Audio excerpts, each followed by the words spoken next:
Pembunuhan sadis 5 anggota keluarga Haji Sahroni di Indramayu mengguncang masyarakat. Peristiwa yang begitu mengerikan ini menyisakan tanda tanya besar. Siapa pelakunya, dan bagaimana aparat kepolisian berhasil mengungkap kasus yang begitu rumit? Mari kita ikuti kronologi lengkapnya. Babak 1, Jejak Tragedi. Awal mula terkuaknya kasus ini dimulai dari kecurigaan warga sekitar. Rumah besar milik Haji Sahroni, yang biasanya ramai dengan aktivitas keluarga, mendadak sepi selama beberapa hari. Tidak ada tanda-tanda kehidupan, tidak terdengar suara dari dalam rumah, dan pagar rumah terkunci rapat. Babak 2, Olah TKP dan Penyelidikan. Penemuan mayat satu keluarga dalam kondisi terkubur membuat polisi bergerak cepat. Tim Inafis dan Reskrim Polres Indramayu dibantu Polda Jabar melakukan olah TKP secara menyeluruh.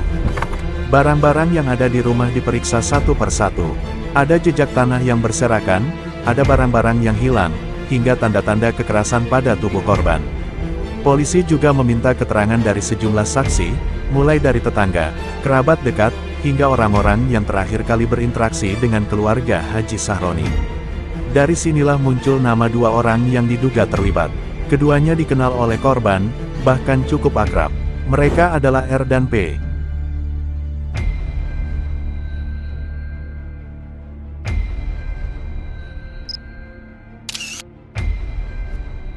Babak 3, Jejak Pelarian. Setelah identitas mereka terungkap, polisi melakukan pengejaran. Namun, R dan P ternyata sudah melarikan diri. Informasi yang didapat menyebutkan keduanya sempat berpindah-pindah lokasi.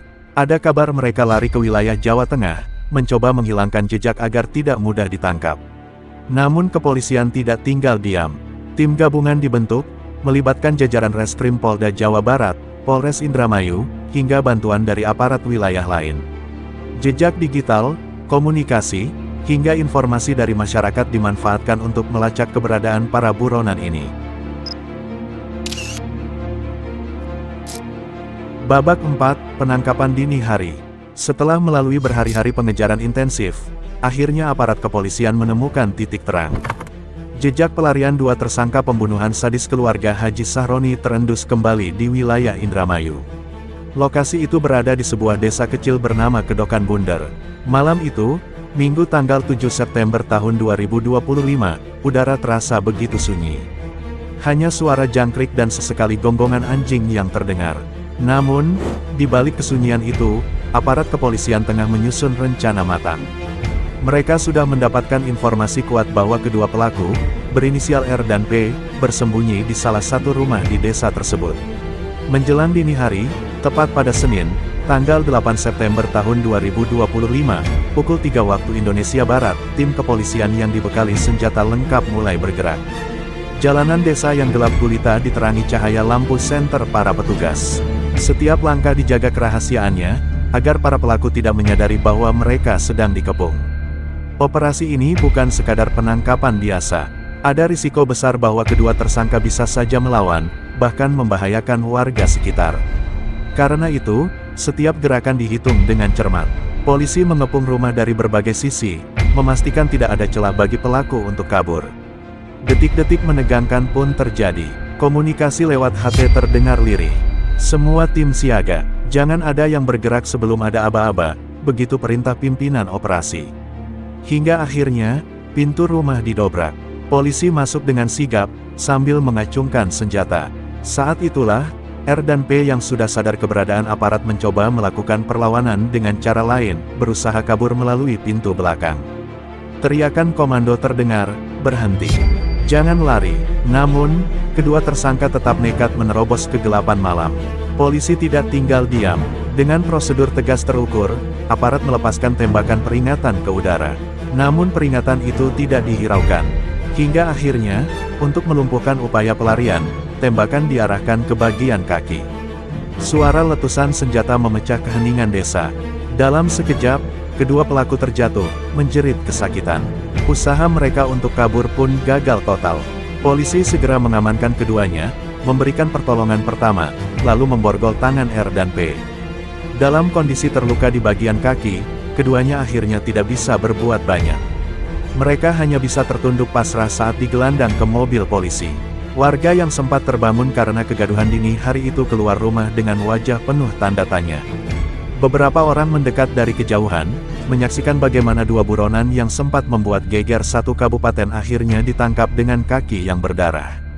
Suasana desa Kedokan Bunder malam itu menjadi saksi berakhirnya pelarian yang penuh drama. Polisi berhasil menangkap R dan P hidup-hidup, meski dengan luka tembak di kaki akibat usaha mereka yang nekat untuk kabur. Bagi masyarakat, kabar penangkapan ini menjadi jawaban atas rasa penasaran sekaligus ketakutan yang selama ini menghantui mereka. Sedangkan bagi aparat, keberhasilan operasi ini adalah bukti kerja keras tanpa lelah, demi mengungkap keadilan atas tragedi yang merenggut 5 nyawa sekaligus. Namun, meski pelaku sudah ditangkap, pertanyaan besar tetap membayangi, apa sebenarnya motif mereka hingga tega menghabisi 5 nyawa dalam satu keluarga. Pertanyaan inilah yang akan terjawab dalam proses penyidikan selanjutnya. Di sebuah ruang interogasi yang dingin, dua pria dengan wajah murung duduk berseberangan dengan penyidik. Borgol yang melingkar di tangan mereka menjadi saksi bisu, bahwa pelarian panjang akhirnya berakhir di meja hukum. Suasana hening sejenak. Penyidik membuka berkas, lalu menatap tajam kedua pelaku. Ceritakan, apa sebenarnya alasan kalian tega menghabisi 5 orang dalam satu keluarga? Awalnya, keduanya hanya saling berpandangan. Yang satu menunduk, sementara rekannya mencoba berkelit. Namun bukti-bukti kuat membuat mereka tak bisa lagi menghindar. Dengan suara berat, salah satu pelaku akhirnya bicara. Semua berawal dari mobil sewaan, Pak. Kami menyewa mobil milik keluarga itu dengan uang Rp700.000. Tapi saat dipakai, mobil itu mogok. Kami minta uang sewa dikembalikan, tapi mereka bilang uangnya sudah dipakai. Penyidik langsung menyela dengan nada tegas. Hanya karena Rp700.000, kalian tega menghabisi 5 nyawa. Pelaku terdiam, lalu melanjutkan dengan suara bergetar. Awalnya kami hanya marah. Rasanya tidak terima ditipu. Kami butuh uang itu, tapi mereka menolak. Katanya uang sewa sudah habis untuk kebutuhan keluarga. Dari situlah dendam mulai tumbuh. Rekannya menambahkan, dengan nada penuh penyesalan. Malam itu kami kembali ke rumah mereka. Saat salah satu anggota keluarga keluar, kami langsung memukul kepalanya dengan besi pipa. Dia terjatuh dan tak bernyawa. Dari situ, semuanya berubah. Kami pun masuk ke dalam rumah. Penyidik mencondongkan tubuh, suaranya semakin berat. Lalu apa yang kalian lakukan di dalam rumah itu? Pelaku menunduk, suaranya lirih. Kami membunuh Budi, anak Haji Sahroni, terlebih dahulu. Lalu Haji Sahroni sendiri, yang saat itu sedang tertidur. Kepalanya kami pukul hingga tak bergerak lagi. Sementara rekan saya masuk ke kamar menantunya. Di sana ada istri Budi dan 2 anak kecil. Ia memukul kepala menantu Haji Sahroni, lalu menghantam anaknya yang berusia 7 tahun. Sedangkan bayi berusia 9 bulan, diangkat, lalu dicemplungkan ke bak mandi. Kami habisi semuanya. Suasana ruang interogasi berubah mencekam. Penyidik yang mendengar pengakuan itu menggelengkan kepala, tak percaya bagaimana masalah sepele bisa berubah menjadi tragedi besar. Apakah kalian sadar, yang kalian bunuh bukan hanya orang yang kalian anggap bersalah, tapi juga anak-anak yang tidak tahu apa-apa? Kedua pelaku tertunduk dalam diam. Wajah mereka pucat, mulut bergetar, namun tak ada kata yang keluar. Keheningan itu seakan menjadi jawaban, mereka menyesal, tapi semua sudah terlambat. Interogasi pun berlanjut dengan pencatatan detail kronologi. Dari masalah kecil uang sewa mobil Rp700.000, lahirlah dendam yang menumpahkan darah 5 nyawa. Sebuah kejahatan kejam, hanya karena persoalan yang sebenarnya bisa diselesaikan dengan kepala dingin. Kini, keduanya harus mempertanggungjawabkan perbuatannya di hadapan hukum, serta menanggung beban dosa yang tak akan pernah bisa mereka hapus sepanjang hidup.